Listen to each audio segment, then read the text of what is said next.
let's talk about the new TikTok trend. The black wife effect is a new trend taking over TikTok. It's a real thing. It's a real thing. Black people. wife effect. And that brings us to the head of black wife effect or girlfriend would be Travis Kelce. Come on, Kels. Okay, so let's get back on the black wife effect. In the videos, black women are showcasing their transformations after meeting their current partner and crediting their glow-ups to the black wife effect. Non-black men highlight how their style and overall appearance has improved since having been with their black wives or girlfriends. Okay, and so we see the difference with Travis Kelce when he was with his black girlfriend versus his white girlfriend. And he went from like a swagged out pit bull, type. He was a wigger. Yeah, a wigger. Yeah, a wigger. Basically, a wiggly bear, niggly bear, but wiggly bear. To basically Proud Boys, because that is the same mustache that Leonardo DiCaprio had in Django Unchained. That's a fact. Yeah. And on top of that, he's changed his entire dialect.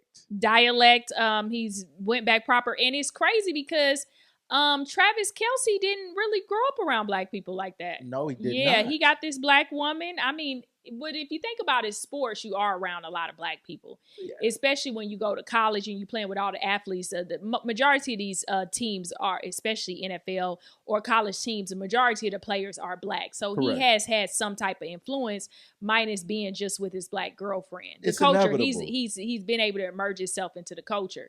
There seems to be a widely recognized term for this specific behavior. However, it can be seen as a form of chameleon, right? The act of adapting one's behavior, appearance, or personality to fit in with different social contexts or groups. So basically, he's going to adapt wherever he is. If he's with a black woman, he's going to adapt to the black culture. Once he got with Taylor Swift, he adapted back to white culture, right? He turned back into his brother. Wow. His brother ain't doing none of this. No, he's not. Brother white as hell. He's white. With a homely looking wife that looked like she's Mormon. And can't dance. Okay. No rhythm. Okay. Producing no rhythm, having ass babies.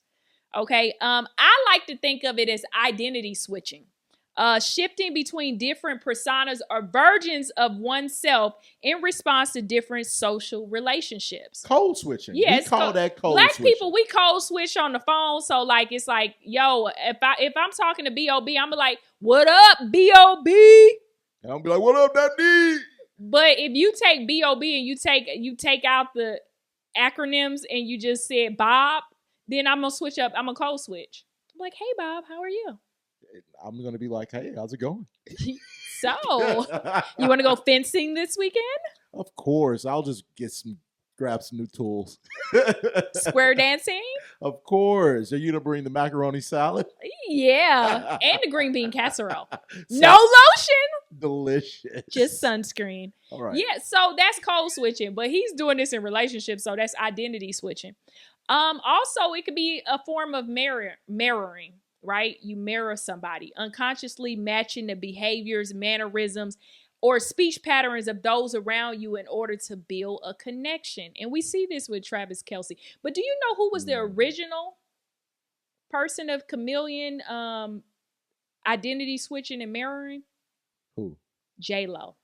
Wow. Jennifer Lopez. Jennifer Lopez originated this, right? That's true.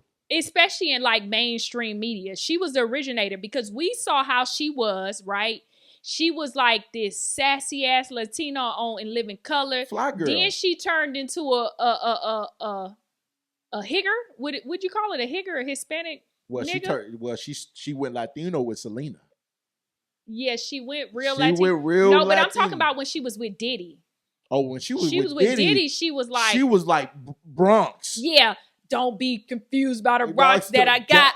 I'm still Jenny from the block. Yeah, she went and started getting rappers on her songs and stuff like and that. didn't snitch. Okay, didn't snitch at all. And then we saw her get with like Ben Affleck because she's her second time with him, right? We saw that she just went straight Martha Stewart on that ass. And went home back to Latin to have kids with Mark Anthony. Yeah.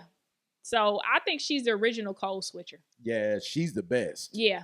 She's the absolute best. Yeah. You know what I mean? And I will say, when you do code switch the opposite way, identity switching, like where they're going from black, right, to white, your bank account go up. That's real. Okay? That's real. Yeah.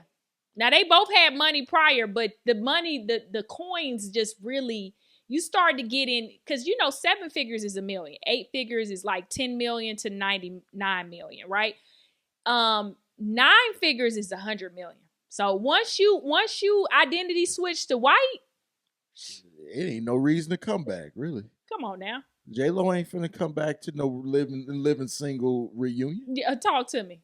She don't remember. Well, that too. That too. She would have been on the living single. She would have stayed on the black side, but her coin, she probably be out here suffering through the strike. You know what I mean? $5,000 per show. Yeah, She doing out. Tubi movies. She did right. She I ain't did right. mad at him. Because Kelce, you can say what you want about Travis Kelce, but I bet that money went up. Well, You can tell. Yeah, you can tell. I mean, come on now, Taylor Swift. Yeah. Come on now. That's a whole bag in itself. He's been doing more commercials, everything. So good call, good identity switching. I say, yeah, you switch the right way. The entire Chiefs organization value has gone up since Taylor Swift. Talk to me. If the owner's probably telling him, look, Yeah. marry her. Yeah. Marry her. And you know what? Black wife effect, black girlfriend effect. He did look more handsome, more swagged out, but you know what I mean? He didn't marry her. So how much in it was he? You know what I mean? Well, and it was rumored that he was making her pay to come see him. Like she was paying for her own flights and stuff. I don't know the truth to this, but it was alleged that she was like sponsoring some like if I, come see you for the weekend, I'm paying for my own flight. Hell no. Well, see, sister, come back home. Because one thing brother's going to do. Get you a black athlete. They love recycling women. That's what I'm saying. And one thing we're going to do as far as. Go to the NBA, girl. You beautiful. Go to the NBA. We're going to fly you out. Yeah. That's what we're going to do. Yeah. And they going to get you pregnant. You're going to be a single mother, but at least you got baby, get you a little 18 years of child support. You'll be all right. Yeah, that white boy, he going to pull out. We ain't pulling out. Yeah. Yeah. Just ask Tyreek Hill. Exactly. Okay. Moving on. That moves us on to the next topic. Andrew Schultz. Andrew Schultz is known for his off-the-wall comedy and doesn't shy away from making jokes about race either. Okay. He's right on brand. Yeah, he's right on brand. So Andrew Schultz made a comment about black women with these two podcasters called Shits and Giggles. I don't know their name. It's some real tough names, so I ain't even write them down. Shits and Giggles podcast. They from the UK or London or one of them ones. I think it's all the same. Okay, so let's watch the video. What is the black girlfriend effect? This is you don't know about glow up the other culture. Yeah, so you'll see a guy who's had a black girlfriend, all of a sudden he's got buzz cut, like clean shape up. Glows up, bro. Yeah, I like that. Glows the fuck up. They shave their hair because they start losing it. Because they're so stressed being around this black girl complaining about shit all the fucking time. That's why they got to shave their hair. Nah, bro. White guys with black girlfriends, they grow a beard they step because their dick there's up. more cushion when they get slapped the fuck out of it. That's hilarious. I think the black girlfriend effect, it might be a protective instinct, bro. You think? Protective. Yeah. Do you guys, have you ever had black girlfriends? Yeah. Have you ever had white girls? Yeah. Oh, wow. Okay. What's your favorite?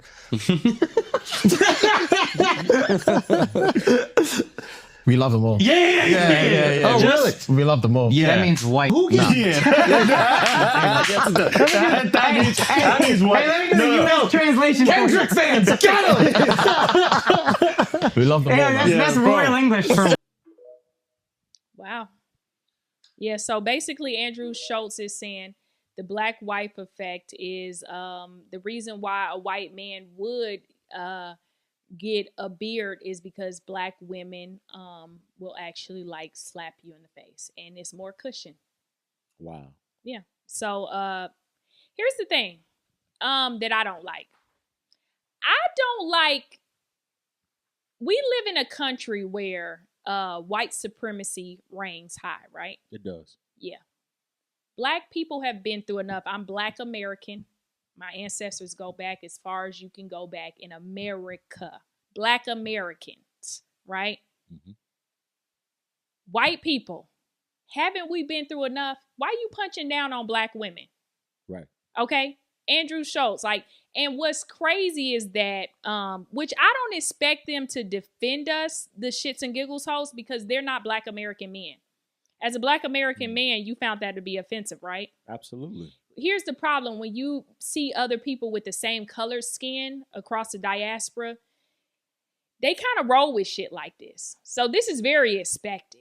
That's you know true. what I mean? These men are from London, UK. You know what I mean? They probably felt a bit uncomfortable, but they're not gonna speak out. Don't nobody speak out like Black Americans. And also, we butter shits. And their commitment to Black women obviously is wavering as well. Yeah. Because why would a white man ask me if I prefer white women over Black women? Like, you should assume by my melanin skin of what I actually prefer. And it's like he wanted them, they wanted to stand with Black women, it sound like, but they were easily shifted. They wavered. Wavered by Andrew Schultz and his thing. Like here you are. But like I said, like you mentioned earlier, Andrew Schultz, this is right on brand for him. He's known for this off the wall comedy, little racist insults, and it's like he doesn't understand, like, yo, you're a white male and you're making this, but you're hiding behind a joke. But it is still considered punching down. It's no difference than how the trans community felt with Dave Chappelle constantly making jokes about them, right? So you want to act as if Black women are violent and confrontational, right? Absolutely. Right? Like white women aren't. Trying to create because they kill all the time. I watch nothing but crime shows. And child, the murder game is up over there. Okay. Yeah. White women up 100. Okay. So with that being said, I've seen white women go off. All women do. All women nag. It's inevitable. Okay, you going too far. It's inevitable. Okay. I mean, let's be honest. Women nag. Women complain. But to say that Black women are abusive. Yeah. And exhausting and all this kind of stuff, and to basically try to create a division and separate white women as these peaceful spirits that, oh, well, I mean, you're not going to get your butt whooped, and you're not going to, you're still going to have So basically you're saying your women are you're setting your own women back, white women back 100 years. You're basically saying that they're docile and they don't speak up for themselves, and that they're going to let you do whatever you want. Yeah, I didn't like it, but I did. If I couldn't put it in words, it was a guy named Ryan Clark at Real R Clark 25 on Twitter, which is now known as X. He said, "I'm not sure what black woman experience Andrew Schultz has had, but it hasn't been the real Black girlfriend effect. To insult Black women and describe them as complainers and abusive isn't just untrue; it's disrespectful. Even worse, James Duncan and Fahad, we're not even going to try that last name, allowing him to say it is more insulting. Andrew Schultz spoke that way in front of two Black men because they allowed him to, right? Yeah. They never corrected him. Yeah. Okay? They even almost got persuaded by his opinion, right? They made him comfortable enough to disrespect Black women because they didn't force him to respect them. My experience is that Black women are powerful, beautiful, strong, and supportive. They prioritize Black family, community, and culture. They take steps back to push their men and families forward. So no, Andrew, the Black girlfriend effect is nothing like what you described. I'm just upset that you don't have enough solid Black men around you to tell you differently. And that's a fact. And see, because Ryan they all want to kiss your ass. Ryan has Black daughters. Yeah. And Ryan has a wife. So from a man's perspective, who we're supposed to protect our own women. Yeah. Right? But sometimes, in most cases, what we're seeing is a lot of Black men share negative opinions of Black women to Andrew Schultz. And I got because this is not because of his personal experience. No, it's not. This is because of what he hears, this right? Is what he hears. And what he sees and how he jokes around them and feels comfortable with his other Black friends. And so sometimes that's the problem, is that certain Black people it's just like, when I see some young black kids nowadays allowing white kids and Hispanic kids to say the word nigga freely around I corrected right? some guys in the liquor store about that. I've corrected Hispanic people too that were just blatantly without. So I'm like, hey, yo, watch your mouth. Everybody ain't cool with that shit. Absolutely. You know what I mean? Absolutely. Be respectful. I'm not yelling out racial slurs. I'm not using that word. Yeah. So you know what I mean? And I use it, but I don't use it in front of other people. Absolutely. You see what I'm saying? Yeah. But here's the thing is that when you joke with them like that, they don't know how to filter out that, yo, everybody don't feel that way, Andrew, right?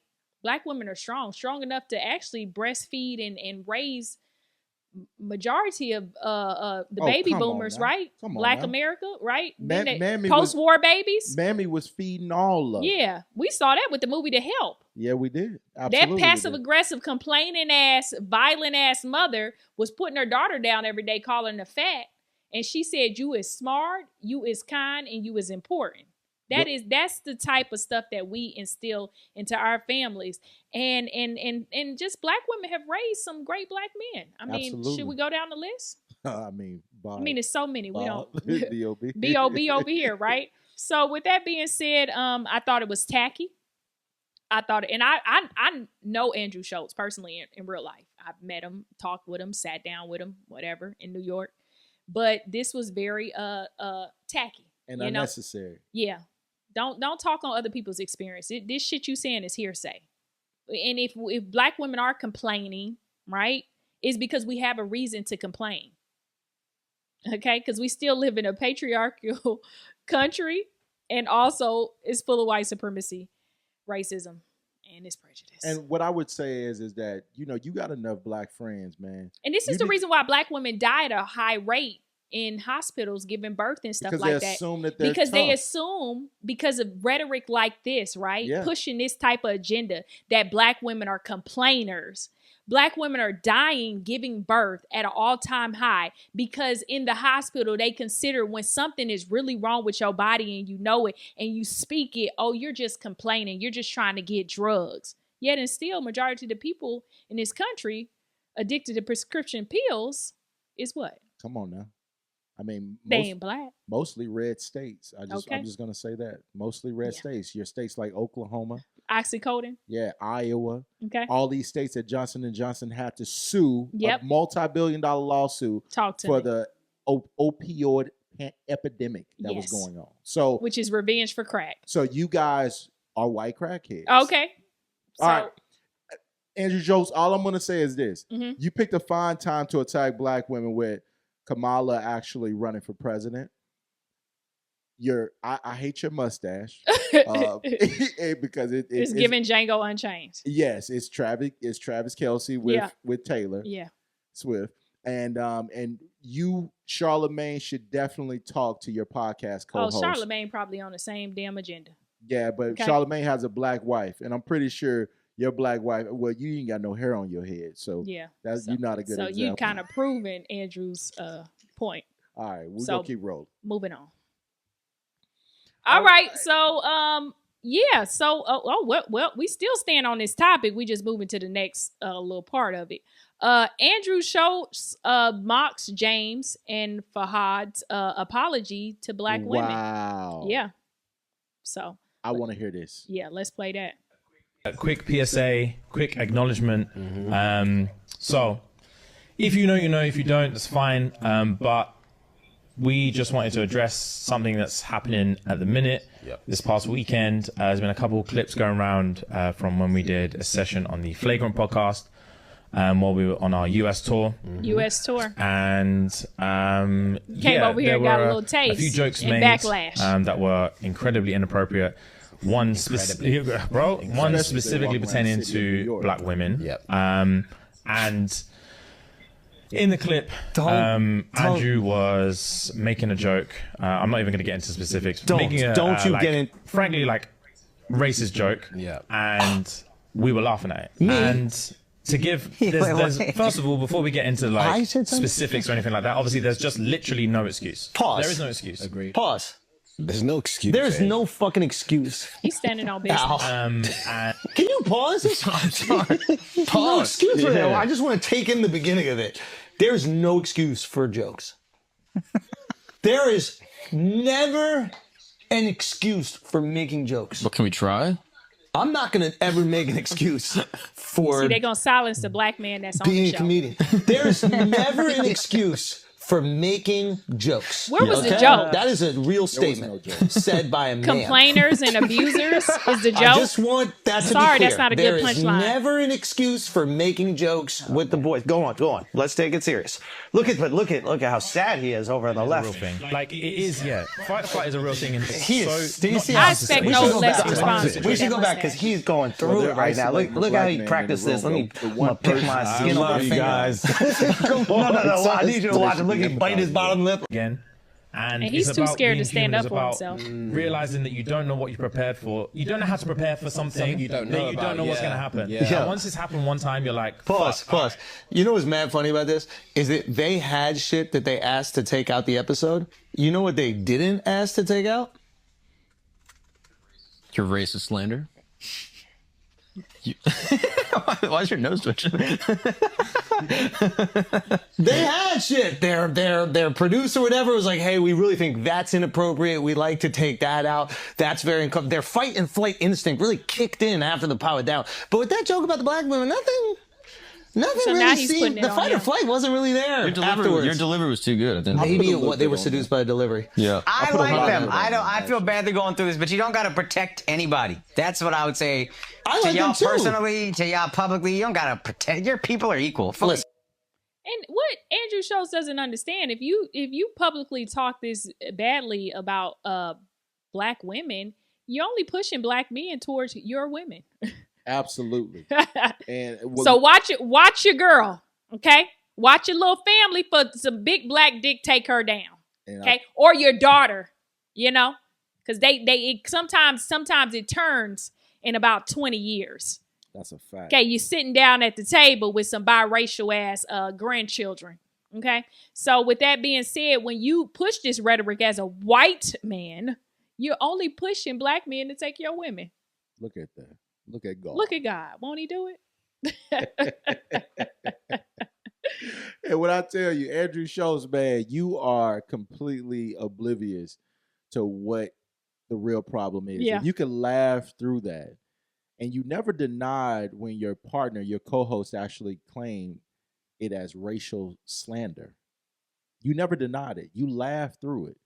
See, I actually tune into a few episodes, he and Charlemagne, and I can sense that you have some opinions that may differ from the more liberal side.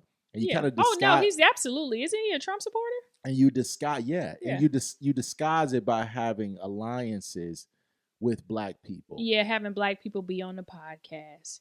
But you got a docile nigga on there. He's not speaking up. Yeah. He's not standing on business, right? Not at all. He's in agreement with you, and right? And giggling with the shit. Giggling with it when he kind of dropped a different opinion to let you know that it might have been, and then you hurried up and you shut him down. Yeah. Right? You basically said, guess what? Remember whose podcast you on, right? Remember who running shit around here.